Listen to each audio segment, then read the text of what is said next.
Каражат табуу тарабыңызды айтып кетсеңиз, анткени ушу сиздин маегиңизди көргөн окурмандар көпчүлүгү акчаны кайдан тапат деген маселени коюшту. Анткени бүгүн 20 сом болсо сени автобус биринчи жерден экинчи жерге да алып барбайт.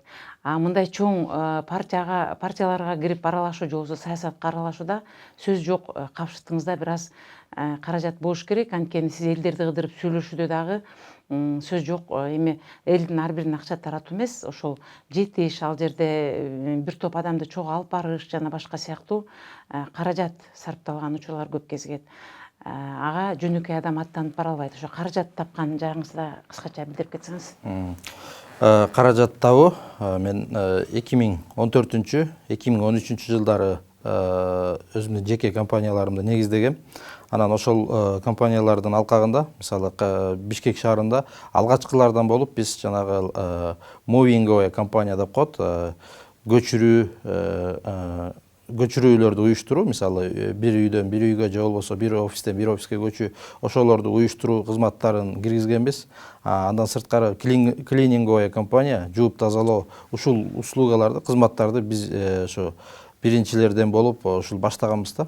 Ошол ишканам бар. Андан сырткары жүк ташуу Кыргызстандын аймагында жана шаар аралык жүк ташуу кызматтарын уюштурган ишканам бар.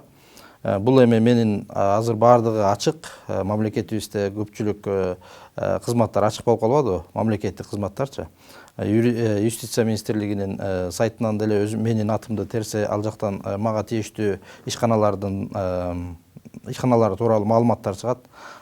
Биздин ишканалар ушул добросовестный налогоплательщик деп мындай таза болгон кирешебизди мамлекеттин казынасына азыр көптөр өзүбүздүн салымыбызды кошуп келебиз. Анан ошол жерден бизден түшкөн кирешени дагы көрө алышат да. Ошол ишканалар менен биз жумуш орундарын камсыз кылып, андан сырткары өзүбүзгө киреше таап, түшкөн кирешеден кайра жардам берип, ушундай иштер менен алек болуп келебиз. Анан Кудай буюрса, бул саясатка баратканда дагы каражат жагы маселе ошол жактан каралган, Бектур мырза, мына карасаңыз, сиздин мурунку маегиңиз бүгүнкү айтып жаткан пикириңизге караганда, бул башынан бир ишти баштап, акча каражат таап алып, андан кийин гана саясатка аттануу керек экендигинин дагы бир жолу бекем далили сиздин маегиңиз болуп жатат да. Ал эми сизге окшогон бизде абдан көп жаштар, патриот жаштар, жакшы сүйлөй ала турган, дили таза, дини таза, ушу элим деп иштейм деген. Бирок аларда каражат жок.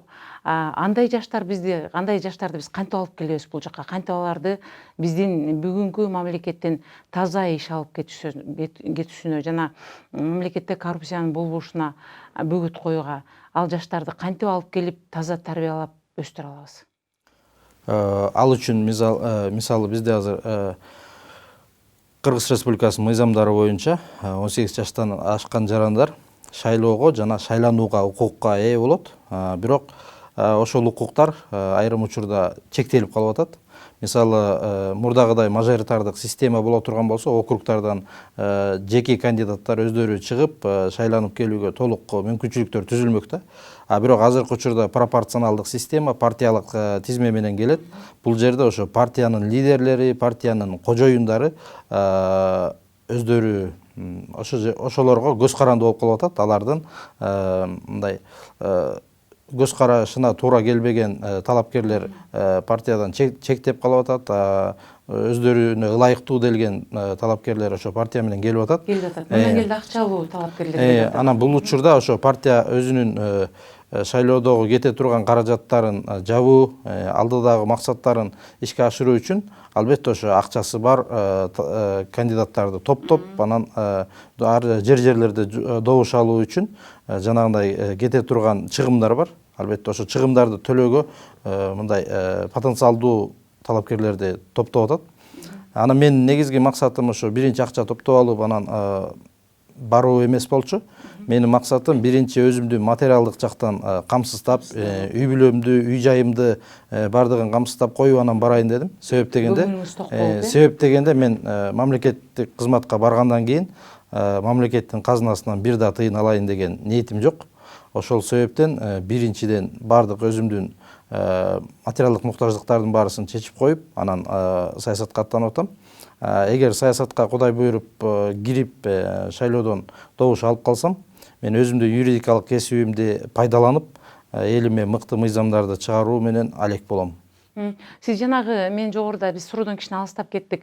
Ошол биздин бүгүнкү күндө жер-жерлерде бир эмес 2 диплому бар, грамматикалык жактан бүт бардык жагынан абдан таланттуу, билимдүү, илимдүү жаштарыбыз. Бирок чөнтөгүндө акчасы жок. Алар эчтеке кыла албайт, бизнес кыла албайт, эки жакка чыга албайт. Анткени бизнес башташында бир аз акча, анан кийин аны улантып кетиш керек да. Ошол жаштарыбызга сиз эмне кеңеш бере аласыз? Ошо сиздики го бар экен, бараттыр. Ал тигил жакта отурган жаштарыбыз биз таза иштеп берет элек, элдикин жебейт элек деген, алар эмне кылыш керек бүгүнкү күндө? Азыр бизде бизнес кылууга, бизнес уюштурууга толук мүмкүнчүлүктөр ачылган. Эгер жаштардын билими, акылы жеткендердин баарысы ошол өздөрү тармагында бизнестерди улантып жатышат.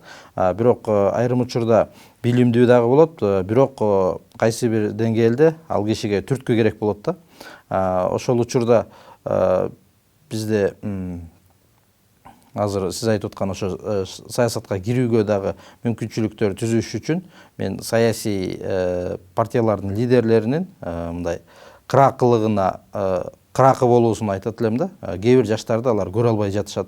Кээ бир билимдүү, илимдүү жаштар бар, ошолор мамлекетке аябай кызмат кылат, бирок аларды партиянын лидерлери көрө албай атат да. Бул эми көпкө чейин улана берет окшойт. Эгерде биз мурдагыдай системага кайтып келбесек, кайтып келишибиз керек. Же болбосо партиялардын ошол мисалы азыр шайлоодогу күрөөсү бар, ошолорду азайта турган болсок, анда жаңы жаштардын партиялары түзүлүп, ошондой акчасы жок, бирок кайсы бир деңгээлде билими менен, акылы менен добуш ала турган жаштардын түзүлүп келүүсүнө шарттар түзүлмөк да. Мына буга чейин дагы биздин саясат айдыңында тажрыйбада сизге окшогон жаштар ошол эле парламентке келишип, мен баарын ордуна коем, мен бардыгын тейлейм, мен коррупцияга аралашпайм, мен таза иш алып барам деп келип эле, ал эми биздин каныбызга сиңип калган парламенттеги оппозициялык жана позициялык экиге бөлүнгөн эл өкүлдөрүнүн арасында ошонун бир эки тарабынын бир жагына кирип кетип жеке кызыкчылыгы үчүн, себеби анткени эки тарап тең акча сунушташат да. Эгерде жакшы сүйлөй алсаң, эл алдына чыгып айта алсаң оюңду, ошолордун кызыкчылыгын жактасаң, мисалы үчүн мындай копол айтканда сага акча сунушташат, же болбосо сенин бизнесиңди колдоп беребиз деп сунушташат дагы. Ошо сиздей эле болуп барган көптөгөн жаштар бүгүн отурушат парламентте. Алар деген оппозициялык же болбосо позициялык бир партияны колдоп, ошол тарапка ооп эле ошолорду колдоп калган учурлар көп болот. Сиз ошол бүгүн сизди эл ишенип шайласа, парламентке барсаңыз, мен такыр андай болуп эч жагына сатылбайм, мен элдин гана кызыкчылыгын көздөйм деген кандай өзүңүздүн так коюлган максатыңыз бар? Мен сиз жогоруда айткандай, тигил же бул тараптын адамы болуудан мурун мен биринчиден мыйзамдын тарабында болом. Кайсыл жакта эгер мыйзам бузулуп жаткан болсо, ошону оңдогонго өзүмдүн пикиримди толук айтууга мүмкүнчүлүгүм болот.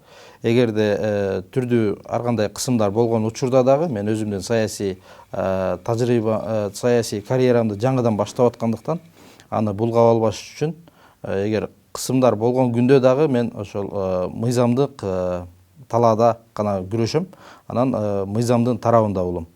Эгерде туура эмес мыйзамдарды сунушташса, же болбосо туура эмес багыттарга багыттаса дагы барбаганга болушунча аракетимди жасайм, элдин гана тарабында болом.